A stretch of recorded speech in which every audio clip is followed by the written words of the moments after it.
ஓ என்னப்பா என்னம்மா இன்னைக்கு லஞ்ச்?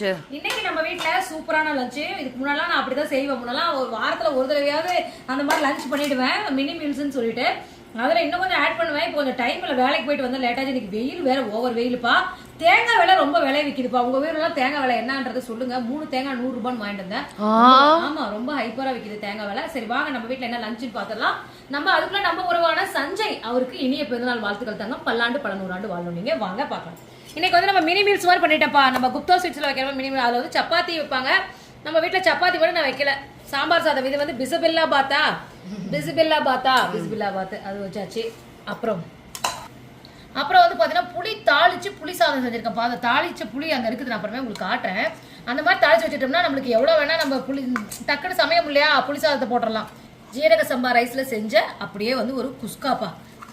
ஜீரக சம்பா ரைஸ்ல செஞ்ச சாம்பார் சாதத்துக்கு தொட்டுக்கிறதுக்கு மாங்காய் ஊறுகாய் சூப்பரா இருக்கும். இந்த காம்பினேஷன் பிஸ்பில்லாபாத்துக்கு தொட்டுக்கிறதுக்கு. கொய்யாப்பழம் வாங்கிட்டு வந்தேன், 1 கிலோ 50 ரூபான்னு வாங்கிட்டு வந்தேன். கொய்யாப்பழம் தட்டில் எடுத்து வச்சுக்கலாம். இது வந்து பாத்தீங்கன்னா ரோஸ் மில்க் போட்டு வச்சிருக்கேன். இன்னைக்கு நம்ம வீட்டுல லஞ்ச் பண்ணுதுதான். உங்க வீட்டுல என்ன லஞ்ச் பண்ணுறது கமெண்ட்ல சொல்லுங்க. இந்த மாதிரி கலவை சாதம் சாப்பிடுறது யாருக்கு பிடிக்கும்ன்றது கமெண்ட்ல சொல்லுங்க.